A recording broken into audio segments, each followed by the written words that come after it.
Bienvenue à tous les deux. Stéphane Bardou, quelles sont les grandes orientations et ambitions de la feuille de route planification écologique du système de la santé? Bien, bonjour à toutes et à tous. Bonjour, merci de l'invitation. La ministre Agnès Firmin-Le Bodo, courant de l'année 2022, elle a lancé la feuille de route planification de la transition écologique du système de santé, qui est la déclinaison pour le secteur de la santé du programme France Nation Verte que les pouvoirs publics, que l'État porte. L'objectif de cette feuille de route, c'est d'ordonner l'action des pouvoirs publics et donc l'action de l'ensemble des acteurs sur ce sujet qui, comme vous l'avez dit, Églantine, va tout embarquer.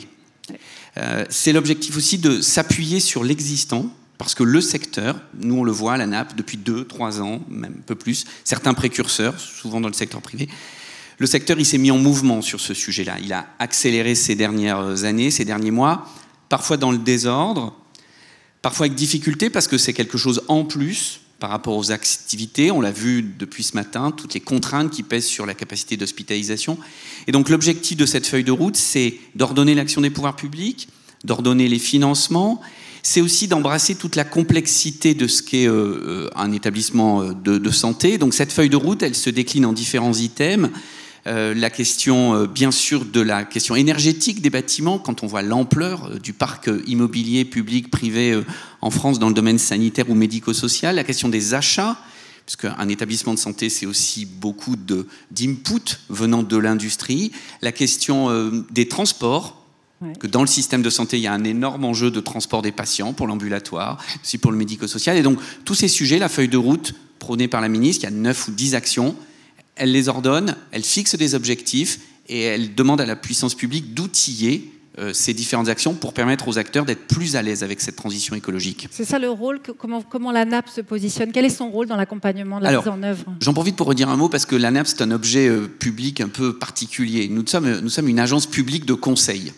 C'est un objet atypique dans la sphère publique. On n'est pas une agence de gestion, on ne gère aucun crédit, on n'attribue aucune autorisation. Nous sommes une agence publique de conseil. On est un McKinsey public, beaucoup moins cher d'ailleurs, et beaucoup plus efficace, bien sûr, non je plaisante. Et donc notre rôle, depuis 2 ans, nous avons fait de ce sujet un sujet important, persuadé que la performance écologique allait, comme je viens de le dire, tout emporter, et que du coup, elle devenait sans doute un des éléments centraux pour analyser la performance d'un établissement de santé. On a souvent été considéré comme l'agence de la marge brute, parce qu'on s'intéressait beaucoup aux questions de plan de retour à l'équilibre, de situation économique des établissements.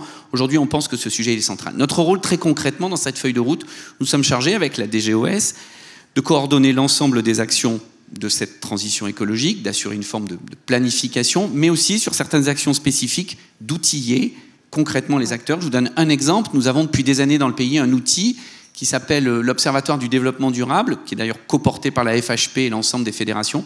Eh bien, nous allons revoir cet outil pour le rendre plus clair, pour que chaque établissement y retrouve des éléments de comparaison sur sa situation en matière d'émissions de gaz à effet de serre, de consommation énergétique, de consommation d'eau. Et le ministère nous a demandé d'essayer de produire pour l'ensemble du secteur un outil de bilan carbone, de calcul du bilan carbone gratuit à destination de l'ensemble du secteur. Donc nous sommes dessus avec quelques enjeux techniques importants. Donc c'est par exemple notre rôle, mais nous en avons d'autres. Nous sommes chargés d'appuyer en matière d'achat responsable, sur les déchets, bien sûr, gros sujet pour les hôpitaux. Voilà. Pour que ça marche, il faut que tous les acteurs de la santé soient embarqués en même temps. Est-ce que ça veut dire qu'ils seront accompagnés de la même manière qu'ils soient privés ou publics? Oui, alors j'entends depuis ce matin effectivement cette petite question que je connais bien pour avoir exercé dans tous les secteurs d'activité, de est-ce que les secteurs sont traités de la même façon? Pour ce qui concerne la NAP, alors là c'est clair, et d'ailleurs ça me donne l'occasion de le redire, nous sommes une agence, d'ailleurs la Fédération de l'hospitalisation privée est membre de notre conseil d'administration, membre actif d'ailleurs de notre conseil d'administration. Donc la NAP c'est l'agence pour tous les secteurs. Et dès qu'un dispositif est porté par la NAP, il est à la disposition de tous les secteurs. Et j'en donne quelques exemples. La NAP mène des appuis terrain, accompagne des établissements directement sur le terrain pour la transition écologique. Nous accompagnons en ce moment à peu près 400 établissements français. Il y a 50 établissements privés qui ont répondu à notre appel à manifestation d'intérêt, que nous accompagnons en ce moment sur le terrain pour les aider à faire leur feuille de route de transition écologique. Et nous allons lancer un deuxième appel à manifestation d'intérêt, donc un appel à projet, et j'invite les établissements privés à répondre comme les autres. Et on vient de faire une première évaluation de cet appui qu'on a présenté au cabinet de Madame la Ministre, Et on a des retours de cliniques privées. J'ai un retour en tête d'une clinique urologique qui est, je crois, au Mont d'Or, qui nous dit, grâce à cet appui que vous avez mené, on a compris qu'on devait aussi agir sur les fournisseurs et qu'on avait encore plus de leviers sur les fournisseurs que dans notre propre organisation interne. Donc, deuxième exemple, l'État a lancé un dispositif qui s'appelle les conseillers en transition énergétique. C'est un dispositif où l'État finance des emplois pendant 4 ans pour aider justement les établissements à mettre en place des politiques. Eh bien, certains établissements privés ont répondu à cet appel à projet.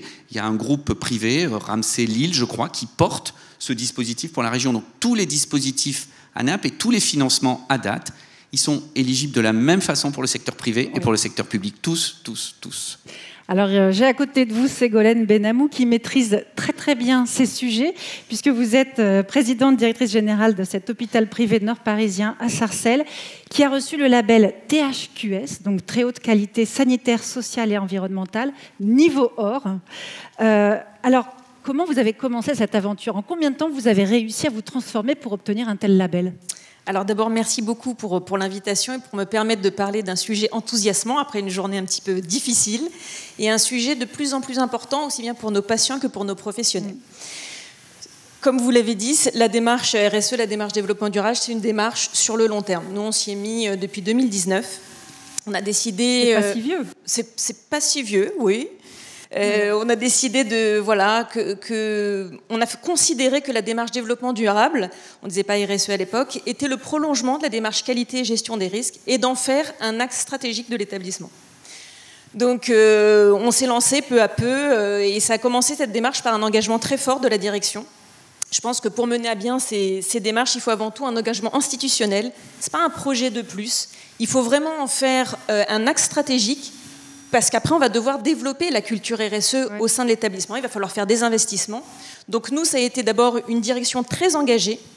On l'a inscrit dans notre projet d'établissement et on a nommé en interne un référent développement durable. C'était vraiment le point de départ qui a été à la fois une personne, qui est toujours là, qui est à la fois une personne ressource et un moteur, ce qui nous permet de rythmer tous les plans d'action.